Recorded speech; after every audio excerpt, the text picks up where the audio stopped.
കൂട്ടുകാർക്ക് നല്ലൊരു രാത്രി ആശംസിച്ചുകൊണ്ട് മാമ്പഴത്തിന്റെ പുതിയ വീഡിയോയിലേക്ക് സ്വാഗതം.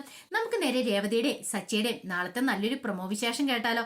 അങ്ങനെ നാളത്തെ പ്രൊമോ വിശേഷം നമ്മൾ കാണാൻ പോകുന്ന ശ്രുതി പെട്ടുപോവാണ്. കാരണം ഇത്രയും കാലം കുറെ കള്ളത്തരങ്ങളൊക്കെ പറഞ്ഞ ശ്രുതി പിടിച്ചു നിന്നോണ്ടിരുന്നത്. അങ്ങനെ ശ്രുതിയുടെ കള്ളത്തരങ്ങളൊക്കെ പൊളിയാൻ പോവാണ്. അപ്പൊ അതിന്റെ കുറച്ച് വിശേഷങ്ങളൊക്കെയാണ് നാളെ കാണാൻ പോകുന്നത്. ഇന്ന് തന്നെ നമ്മൾ കണ്ടു. കാരണം ശ്രുതി വിളിച്ചിട്ട് ഞാൻ ഓഫീസിലേക്ക് വരാൻ പോവാന്നൊക്കെ പറയാണ്. ഈ സമയം ശ്രുതി കുറെ കള്ളത്തരങ്ങളൊക്കെ പറയുന്നുണ്ട്. അവസാനം ശ്രുതി അതെല്ലാം വിശ്വസിച്ചു. അങ്ങനെ കാർ ഷോറൂമിലേക്ക് കയറിയ ശ്രുതി പിന്തിരിഞ്ഞ് അങ്ങോട്ട് പോവാണ്. ഈ സമയം ശ്രുതിക്ക് വല്ലാത്ത പേടിയുണ്ടായിരുന്നു. എന്റെ ഭഗവാനെ, ഇന്ന് ഇങ്ങനെയാണെങ്കിൽ നാളെ ആ വഴിക്ക് എങ്ങാനും പോകുന്ന സമയത്ത് അവള് കാർ ഷോറൂമിലേക്ക് എങ്ങാനും കയറി എന്ത് ചെയ്യും? തന്റെ ജോലി പോയ കാര്യം ഓഫീസിലുള്ളവരൊക്കെ പറയും. ഒരു ജോലിയില്ല, കൂലിയില്ല, തേരാപാര നടന്ന് താനിവിടെ പാർക്കി വന്നിരിക്കുന്ന കാര്യം അവളെങ്ങാനും അറിഞ്ഞ അന്നത്തോടുകൂടി താനും അവളുള്ള ജീവിതം അങ്ങോട്ട് തീരും. തന്നെ ഡിവോഴ്സ് ചെയ്തിട്ട് അവൾ അവളുടെ പാട് നോക്കിപ്പോ. അതൊക്കെ ഓർത്തപ്പോ ഒരു ചങ്കിടിപ്പായിരുന്നു. എത്രയും പെട്ടെന്ന് ഒരു ജോലി കണ്ടെത്തണം. പക്ഷെ അമ്മ പലവട്ടം പറഞ്ഞാലും അതൊന്നും കേൾക്കാനായിട്ട് കൂട്ടാക്കില്ല. എത്ര ജോലി നോക്കിപ്പോയതാ, പക്ഷെ ഒരെണ്ണം പോലും അങ്ങ് സെറ്റ് ആവുന്നില്ല. അല്ലെങ്കിലും തന്റെ വിദ്യാഭ്യാസ യോഗ്യതയ്ക്ക് അനുസരിച്ചുള്ള ഏതെങ്കിലും ഒരു ജോലി ഒന്നുപോലും കിട്ടുന്നില്ല എന്നൊക്കെ ഓർത്തിട്ട് ശ്രുതി വിഷമിച്ചിരിക്കുക. പിന്നീട് ശ്രുതി നേരെ ബ്യൂട്ടി പാർലറിലേക്ക് പോവാണ്. ഈ സമയത്താണ് ചന്ദ്രമതി ഫോണിലേക്ക് ഒരു കോള് വരുന്നുണ്ട്. അത് ശ്രുതിയുടെ ഇളയച്ചനാന്നും പറഞ്ഞുകൊണ്ടുള്ള കോളൊക്കെയാണ് വരുന്നത്. ഇളയച്ചൻ അരവിന്ദ വിളിക്കണമെന്ന് പറഞ്ഞാൽ വിളിക്കുന്നത്. അത് മറ്റാരും ആയിരുന്നില്ല, നവീന്. കുറെ കാലമായിട്ട് നവീന്റെ ഒരു വിവരവും ഇല്ലായിരുന്നു. നവീൻ കോമയിലായിരുന്നു. അന്ന് ആ ആക്സിഡന്റ് ഉണ്ടായ സമയത്ത്, സച്ചി ഓടിക്കുന്ന സമയത്ത് ആക്സിഡന്റ് ഉണ്ടായ സമയത്ത് നവീൻ കോമയിലേക്ക് പോയതാ. പിന്നീട് നവീന് ഓർമ്മയൊക്കെ തിരിച്ചു കിട്ടി കഴിഞ്ഞപ്പം നവീൻ ശ്രുതിനെ വിളിക്കുകയാണ്. ശ്രുതിനെ വിട്ടുകളയാൻ പറ്റില്ല. കാരണം അവന്റെ ജീവിതവും പോയി, അവന്റെ കുടുംബവും പോയി, ജോലിയും പോയി, എല്ലാം പോയി ഇരിക്കുന്ന അവസ്ഥയില. അത് മാത്രമല്ല ഹോസ്പിറ്റലാണ് താനും.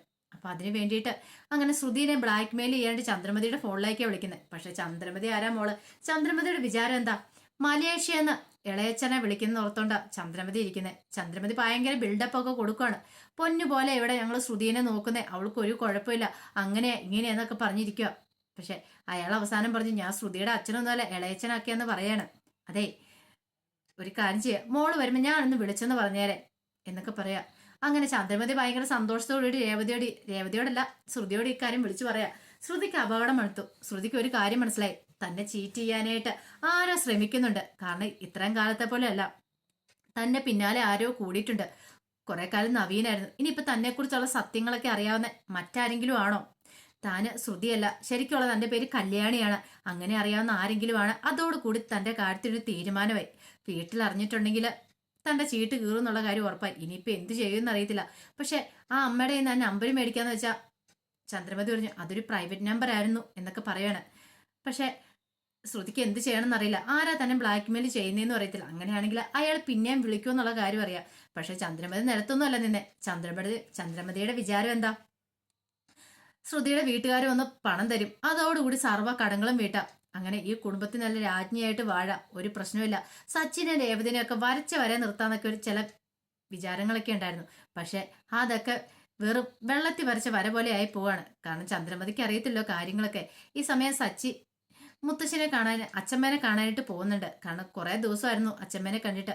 അങ്ങനെ കലാവതി മുത്തശ്ശിയുടെ അരിയിലേക്ക് എന്ന് കഴിഞ്ഞപ്പോൾ കലാവതി മുത്തശ്ശി സച്ചിയുടെ വിശേഷങ്ങളൊക്കെ ചോദിക്കുന്നുണ്ട്. പിന്നീട് സച്ചി വിശേഷങ്ങളൊക്കെ പറയണം. പിന്നീട് പറഞ്ഞു, അല്ല നിനക്ക് വന്നപ്പോ രേവതിയും മോളെയും കൂടെ കൂട്ടിക്കൊണ്ട് വരാൻ പറ്റില്ലെന്നോ? നീ തന്നെ എന്തിനാടാ വന്നേന്ന് ചോദിക്കുക.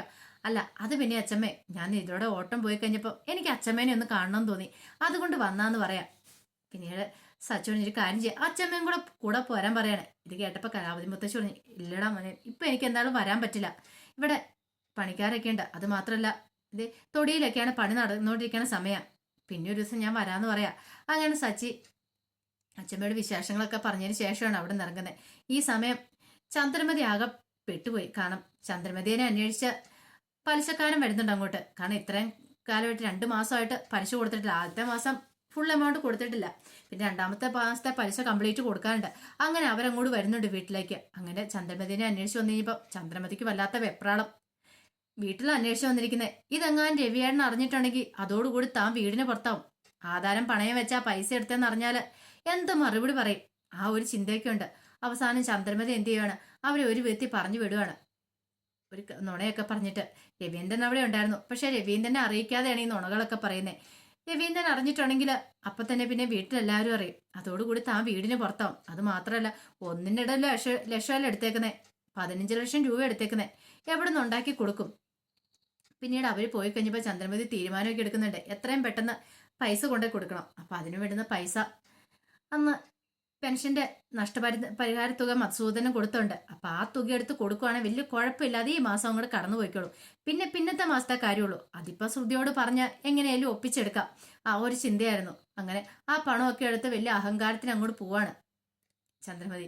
അങ്ങനെ ചന്ദ്രമതി പോണ സമയത്ത് ബാമനെ വിളിക്കുന്നൊക്കെയുണ്ട്. ബാമയെ കൂട്ടുവരുന്നുണ്ടോ ഒക്കെ ചോദിച്ചാൽ ബാമ പറഞ്ഞു, എനിക്ക് കുറച്ച് അത്യാവശ്യ ജോലിയുണ്ട്, അതുകൊണ്ട് വരാൻ പറ്റില്ലെന്നൊക്കെ പറയാം. അവസാനം ചന്ദ്രമതി തന്നെ അങ്ങോട്ട് പോകുന്ന വഴിക്ക് കഷ്ടകാലം പിടിക്കാൻ എന്നോണം ചന്ദ്രമതിയുടെ ബാഗ് മോഷ്ടിക്കപ്പെടുവാണ്. ചന്ദ്രമതി അവിടെ കിടന്ന് അലറിക്കരയാണ്. കാരണം ബാഗല്ലേ പോയിക്കുന്നത്, അതിനകത്ത് പൈസ ഉണ്ട്, 1 ലക്ഷം രൂപയുണ്ട്. ആ പണം പോയിട്ടുണ്ട്, താൻ എങ്ങനെ പലിശ അടയ്ക്കും? പലിശ അടച്ചിട്ടില്ലെങ്കിൽ ആ പലിശക്കാരൻ വരും. അങ്ങനെ കൂടിയ ആൾക്കാർക്ക് കേസ് കൊടുക്കാനൊക്കെ പറയാം. പക്ഷേ ചന്ദ്രമതിക്ക് പേടി, കേസ് കൊടുത്തിട്ടുണ്ടെങ്കിൽ പിന്നെ അതിന്റെ പുറകെ നടക്കേണ്ടി വരും. അത് മാത്രമല്ല, പൈസ കിട്ടുമെന്ന് ഒരു ഉറപ്പില്ല. വീട്ടിൽ അറിയുകയും ചെയ്യും ഈ പണം എടുത്തുകൊണ്ട് എന്തിനാ പോയത്, എവിടേക്കാ പോയത്. അങ്ങനെ വന്നിട്ടുണ്ടെങ്കിൽ താൻ പലിശക്കാരൻ്റെ അടുത്തേക്ക് പോയതാന്നുള്ള സത്യമൊക്കെ അറിയും. അപ്പൊ അതിന്റെ ടെൻഷനിലാ ചന്ദ്രമതി, എന്ത് ചെയ്യണമെന്ന് അറിയില്ല. അവസാനം ചന്ദ്രമതി രണ്ടും കൽപ്പിച്ച് പലിശക്കാരൻ്റെ അടുത്തേക്ക് പോകുന്നുണ്ട്. പലിശക്കാരൻ്റെ അടുത്ത് എന്നിട്ട് എങ്ങനെയാലും തന്റെ സങ്കടങ്ങളൊക്കെ പറയാം. ഒരുപക്ഷെ തന്റെ സങ്കടങ്ങളൊക്കെ കേട്ട് കഴിയുമ്പോഴത്തേന് അദ്ദേഹത്തിന് മനസ്സലിഞ്ഞാലോ. അന്നെങ്കിൽ ഇച്ചിരി സാവകാശം പൈസ തന്നാൽ മതി, അതിനുള്ളിൽ തന്നെ ശ്രുതിയോട് പൈസ ചോദിക്കാം. മലേഷ്യയിൽ നിന്ന് എന്താണെങ്കിലും പൈസ വരും. ശ്രുതിയുടെ അച്ഛൻ ഇളയച്ചനാണെങ്കിലും വിളിച്ചിട്ടുണ്ട്. അപ്പൊ ഇളയച്ചൻ എന്താണെങ്കിലും അച്ഛനോട് പറഞ്ഞ് പണമൊക്കെ തരുമെന്നൊരു ചിന്തയായിരുന്നു ചന്ദ്രമതിയുടെ ഉള്ളില്. എത്രയും പെട്ടെന്ന് തന്നെ ശ്രുതിനെ ഒന്ന് മയക്കിയെടുക്കണം, എന്നാൽ മാത്രമേ കാര്യങ്ങളൊക്കെ നടക്കുള്ളൂ. അപ്പൊ അത്രയും ദിവസം ഒന്ന് ഒരു അവധി കിട്ടണം. അതിനു വേണ്ടിയിട്ട് പലിശക്കാരൻ്റെ അടുത്തേക്ക് ചെല്ലുക. പക്ഷെ പലിശക്കാരൻ സമ്മതിച്ചില്ല. അവസാനം ചന്ദ്രമതിക്ക് എന്ത് ചെയ്യണമെന്ന് അറിയത്തില്ല. ചന്ദ്രമതി വല്ലാത്തൊരവസ്ഥയിൽ അങ്ങോട്ട് പെട്ടുപോവാണ്. ഈ സമയം സച്ചി ആണെങ്കിലോ, സച്ചിക്കും പലിശ കൊടുക്കാനുണ്ടായിരുന്നു. അപ്പം സച്ചി രേവതിയോട് പറഞ്ഞു, ഒരു കാര്യം ചെയ്യാം, പലിശ കൊണ്ട് കൊടുത്തിട്ട് വരാൻ പറഞ്ഞ് രേവതിനും കൂട്ടിയെ പോരുന്നത്. അപ്പൊ തിരിച്ചു വരുന്ന വഴിക്ക് നിനക്ക് വേണം നിന്റെ വീട്ടിൽ ഇറങ്ങാന്നൊക്കെ പറഞ്ഞോണ്ടാ സച്ചി പോരുന്നത്. കാരണം കുറെ ദിവസമായി വീട്ടിൽ പോയിട്ട് അവരിപ്പോഴും ഇങ്ങോട്ട് വരുന്ന പോലുമില്ല. വരാത്തിന്റെ കാരണം മറ്റൊന്നുമല്ല, ശരത്ത് വന്നതിന്റെ പേരിലാണ് അന്ന് 1 ലക്ഷം രൂപ മോഷണം പോയപ്പം ശരത്ത് അടുത്തെന്ന് പറഞ്ഞ് പ്രശ്നം ഉണ്ടാക്കിയത്. അതുകൊണ്ട് ലക്ഷ്മിയെ പറഞ്ഞു, ഇനിയിപ്പം ഞങ്ങൾ അങ്ങോട്ട് വരുന്നില്ല, മോൾക്ക് ഇനി കാണണം തോന്നുവാണെങ്കിൽ ഇങ്ങോട്ട് വന്നാൽ മതി, അതാകുമ്പോൾ കുഴപ്പമില്ലോ.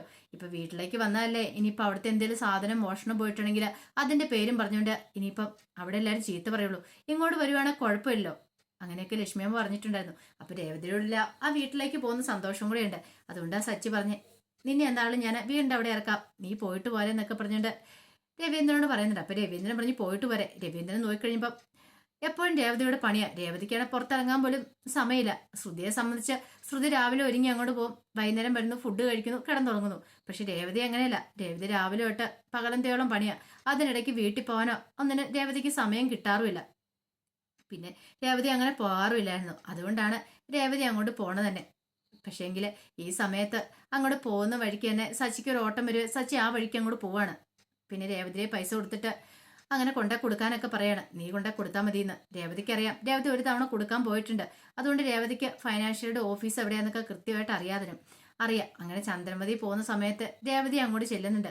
അപ്പൊ അങ്ങനെ ചെന്ന് കഴിയുമ്പോൾ അവിടെ വെച്ച് അവർ കണ്ടുമുട്ടുന്നൊക്കെ ഉണ്ട്. അപ്പൊ അതിന്റെ കുറച്ച് വിശേഷങ്ങളൊക്കെയാണ് കാണാൻ പോകുന്നത്. അങ്ങനെ ചന്ദ്രമതിയും ശ്രുതിയും പെട്ടുപോവാണ്. അപ്പൊ അതിന്റെ വിശേഷങ്ങൾക്കായി നമുക്ക് എല്ലാവർക്കും കാത്തിരിക്കാട്ടോ.